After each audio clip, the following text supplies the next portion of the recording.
कि इनके स्वागत में भारतीय जनता पार्टी के नेता गायब थे। लोकल नेता, जो लोकल लीडरशिप थी वो वहां पर मौजूद नहीं थी। उन्होंने किसी तरह का उनका वेलकम नहीं किया। कोई वाइस प्रेसिडेंट नहीं आया, कोई पूर्व मंत्री तक नहीं आए, यहां तक कि श्यामलाल जी जिन्होंने खुद कांग्रेस छोड़कर बीजेपी का दामन थामा, उन्होंने भी इनका स्वागत नहीं किया। छोटे से छोटा कार्यकर्ता भी वहां पर नहीं आया। क्योंकि देखिए, श्यामलाल जी का भी देखिए, जब वो पार्टी में आए थे तो उस समय बहुत बड़ा ऐलान किया गया था कि इनको बहुत बड़ा दायित्व दिया जाएगा, मीडिया में छाए हुए थे। लेकिन अब देखिए, गायब से रहते हैं। भारतीय जनता पार्टी के जो यहाँ के लोकल कार्यकर्ता या जम्मू कश्मीर के जो नेता, उनको ये एहसास हो रहा है कि दिल्ली को हमारे पर विश्वास नहीं रहा। नमस्कार, जम्मू संवाद में आपका स्वागत है और मैं हूं ललित खजूरिया। एनसी के पूर्व नेताओं ने भारतीय जनता पार्टी की जब सदस्यता ग्रहण की तो दिल्ली में केंद्रीय मंत्री उनके साथ थे। यहां तक कि दो पूर्व उप मुख्यमंत्री डॉक्टर निर्मल सिंह और कविंदर गुप्ता भी वहां पर मौजूद थे। डॉक्टर जितेंद्र सिंह ने भी अपनी ही मौजूदगी वहां पर दिखाई और रविंदर रैना भी वहां पर मौजूद थे।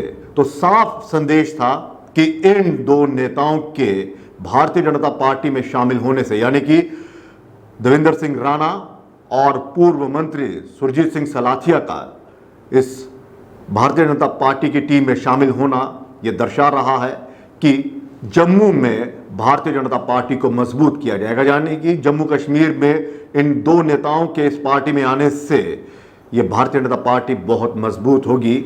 और उनका बेसब्री से इंतजार किया जा रहा था इन दोनों नेताओं का कि कब ये जम्मू आए और इनका भव्य स्वागत हो। और ऐसा ही स्वागत हुआ जब वो आज यानी कि शनिवार को वो जब जम्मू एयरपोर्ट पर पहुंचे तो हजारों की तादाद में जो उनके समर्थक थे उन्होंने उनका भव्य स्वागत किया। स्वागत भी ऐसा कि जैसे कोई विजय रथ पर सवार होकर कोई जीत हासिल करके आया हो, कोई युद्ध जीता हो, इस तरह का उनका भव्य स्वागत हुआ। फूलों की बरसात हुई, ढोल नगाड़ों के साथ उनका स्वागत किया गया और समर्थकों की जो भीड़ थी वो दर्शा रही थी कि इन दो नेताओं का कद कितना बड़ा है जम्मू की सियासत में। एनसी के इन दो दिग्गज नेताओं ने जब बीजेपी का दामन थामा तो एनसी जो थी वो बिखराव पर चली गई। कई नेताओं के अब पार्टी छोड़ने के भी संकेत मिल रहे हैं।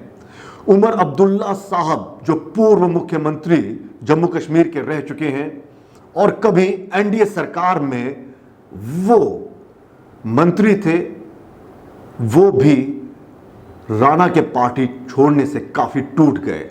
उन्होंने साफ कहा कि ये मेरी व्यक्तिगत क्षति है।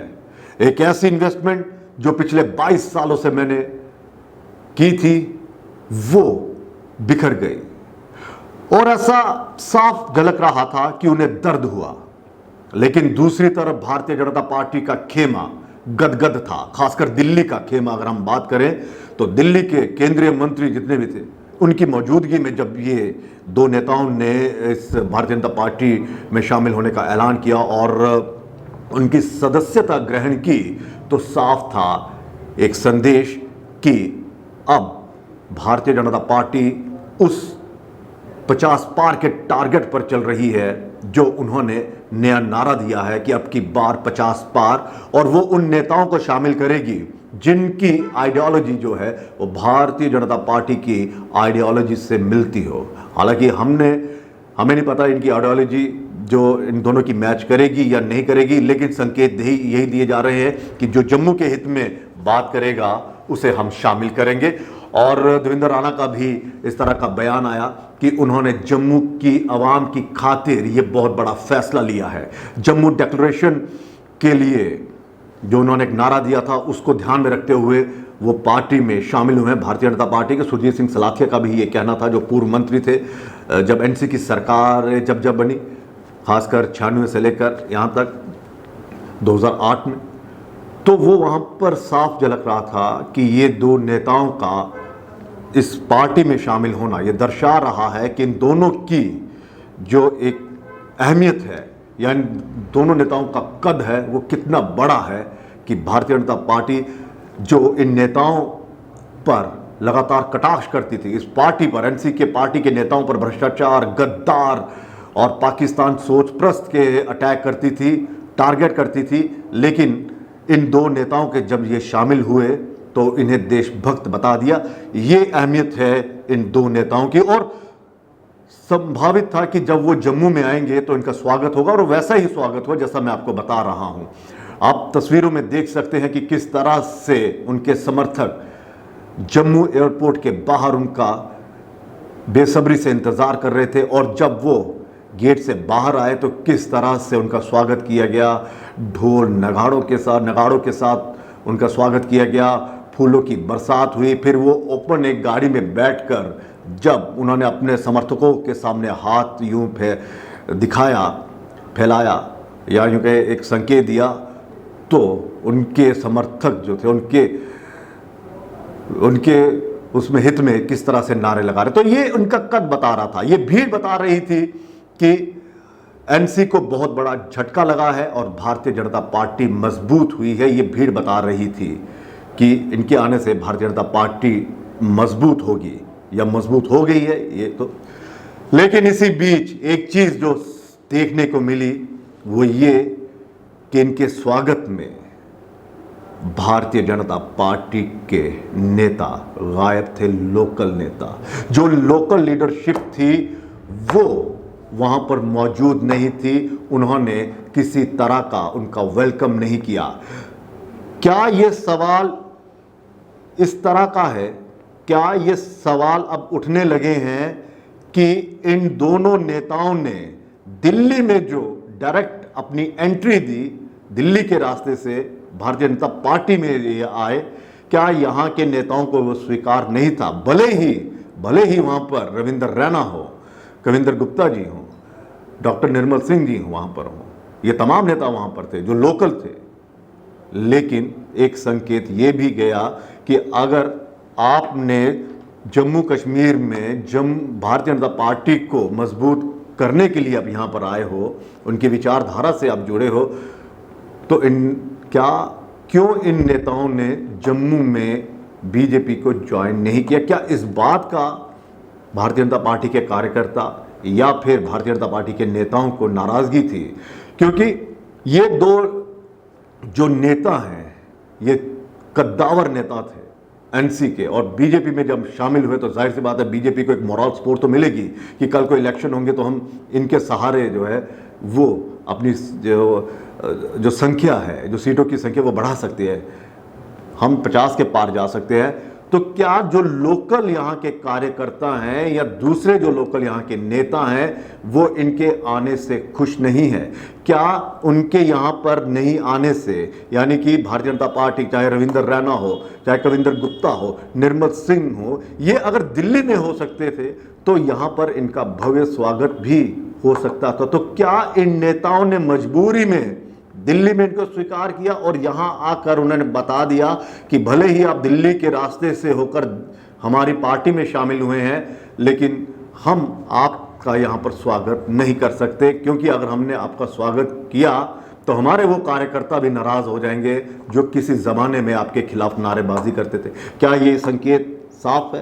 क्या ये कहा जा सकता है कि लोकल बीजेपी अभी भी इन दोनों नेताओं को स्वीकार नहीं कर रही? भले ही कल वो भारतीय जनता पार्टी के ऑफिस में जाएंगे, अपनी हाजिरी देंगे, जब भी जाएंगे तो वहां पर भव्य स्वागत होगा, लेकिन यहां पर इन नेताओं की कमी ये बता रही है, ये संकेत दे रही है कि अंदर खाने में शायद, हम सवाल कर रहे हैं, शायद अंदर खाने में ये भारतीय जनता पार्टी के जो नेता या कार्यकर्ता हैं वो खुश नहीं है इस डिसीजन से।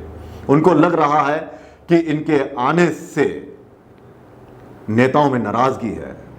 चंद्र प्रकाश गंगा, आप सोचिए, उन्हीं की कॉन्स्टिट्यूंसी से सलाथिया साहब आते हैं, उन्हीं को हराकर चंद्र प्रकाश गंगा जी ने बकायदा वहां पर जीत हासिल की थी उनके खिलाफ और मंत्री भी बने।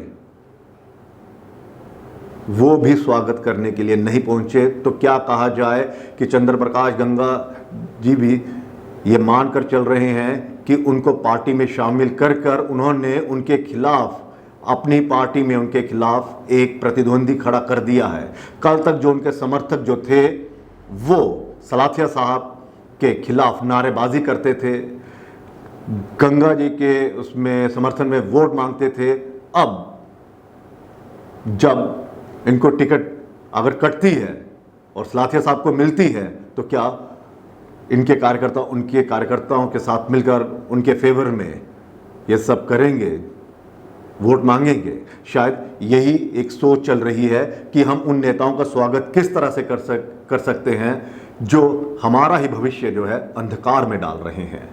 हालांकि जब इनका यहाँ से स्वागत हुआ तो जगह जगह पर कई ऐसे लोग खड़े थे, उसमें झुंड में कई ऐसे ग्रुप में कई लोग खड़े थे जो उनके स्वागत के लिए खड़े हुए थे कि किस तरह से ये दो दिग्गज नेता जब उनके वहाँ से गुजरेंगे तो उनका भव्य स्वागत किया जाएगा, और किया गया भी।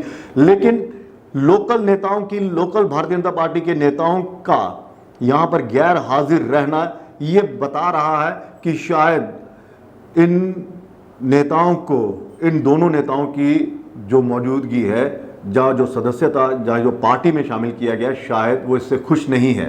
आप देखिए कितने लोग जो कह रहे हैं कि हम कार्यकर्ता कहाँ जाए।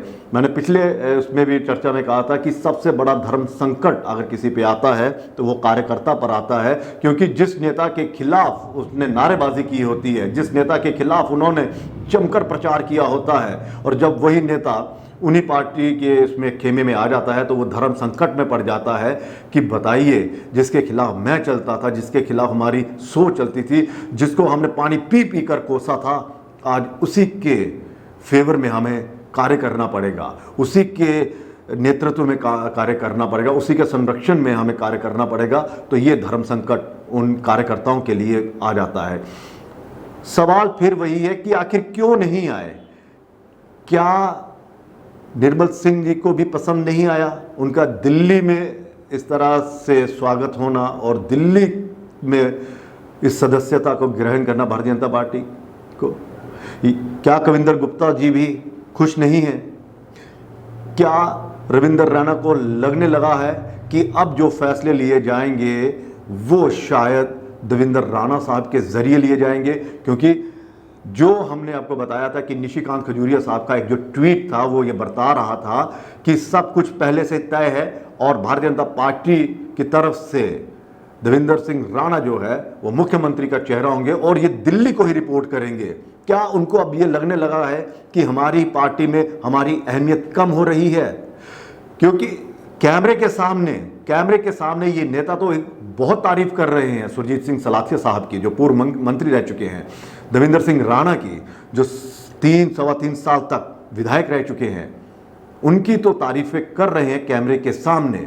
लेकिन जब कैमरे के पीछे दिखाने की बारी आई और जब वहां पर स्वागत करने की बारी आई तो क्या इन नेताओं ने यह मान लिया है कि ये दोनों नेता जो हैं वो अब इन नेताओं की हैसियत में ज्यादा बड़े हो गए? कई ऐसे नेता हैं, कोई भी नहीं आया, कोई वाइस प्रेसिडेंट तक नहीं आया। अध्यक्ष तो चलिए ठीक है नहीं आएंगे, यहां पे कोई वाइस प्रेसिडेंट नहीं आया, कोई पूर्व मंत्री तक नहीं आए, यहां तक कि श्यामलाल जी जिन्होंने खुद कांग्रेस छोड़कर बीजेपी का दामन थामा, उन्होंने भी इनका स्वागत नहीं किया। छोटे से छोटा कार्यकर्ता भी वहां पर नहीं आया। तो क्या ये मानकर चला जाए कि भले ही इनके आने से ये कहा जा रहा है कि भारतीय जनता पार्टी मजबूत होगी, लेकिन अंदरूनी कलह जो है वो साफ दिख रही है? क्योंकि एक भी पार्टी के नेता का यहां पर उनका स्वागत नहीं करना ये बता रहा है कि भले ही आपने हाईकमान के कहने पर भारतीय जनता पार्टी शामिल हो गए हो, भारतीय जनता पार्टी में शामिल, लेकिन हम आपको स्वीकार नहीं करते, हम आपको यहां पर स्वीकार नहीं कर सकते। क्योंकि देखिए श्यामलाल जी का भी देखिए, जब वो पार्टी में आए थे तो उस समय बहुत बड़ा ऐलान किया गया था कि इनको बहुत बड़ा दायित्व दिया जाएगा, मीडिया में छाए हुए थे। लेकिन अब देखिए गायब से रहते हैं और सुखनंदन चौधरी ने तो बाकायदा ओपन इनका विरोध कर दिया था वहाँ पर, जब ये वहाँ पर गए थे उनके इलाके में, वहाँ पर गए थे तब, ये पुरानी बात है जब उन्होंने ज्वाइन की थी तब। तो क्या कहा जाए कि भारतीय जनता पार्टी के जो यहाँ के लोकल कार्यकर्ता या जम्मू कश्मीर के जो नेता, उनको ये एहसास हो रहा है कि दिल्ली को हमारे पर विश्वास नहीं रहा, दिल्ली की कमान हम पर विश्वास नहीं कर रही, हम पर भरोसा नहीं कर रही है। यही कारण है कि बाहर दूसरी पार्टियों के नेताओं को अपनी पार्टी में शामिल किया जा रहा है और फिर उनको इस तरह से प्रोजेक्ट भी किया जा रहा है कि इनसे बड़ा कोई लीडर नहीं है, इनसे बड़ा कोई राष्ट्रभक्त नहीं है। और एक जो है देवेंद्र राणा साहब, उनको तो मुख्यमंत्री का चेहरा बताया जा रहा है। तो क्या उन्हें लग रहा है कि अब हमारा भविष्य खतरे में है? यही ये कारण है। ये फिलहाल वक्त बताएगा, लेकिन इतना ज़रूर है, ये फिलहाल वक्त बताएगा, लेकिन इतना ज़रूर है कि उनकी गैर मौजूदगी है वो ये दर्शा रही है कि भले ही दिल्ली ने इनको स्वीकार कर लिया हो, लेकिन जम्मू कश्मीर की भारतीय जनता पार्टी की जो लीडरशिप है, जो पूर्व मंत्री हैं, जो विधायक रहे हैं, जो छोटे से छोटा कार्यकर्ता रहा है, वो इन्हें स्वीकार नहीं कर रहा है। यही इस भव्य स्वागत में देखने को मिला। फिलहाल इजाजत दीजिए, नमस्कार। SP Smart School announces registrations for new admissions for class 11th and 12th. Admission open till availability of seats. Visit www.spsmartschools.com.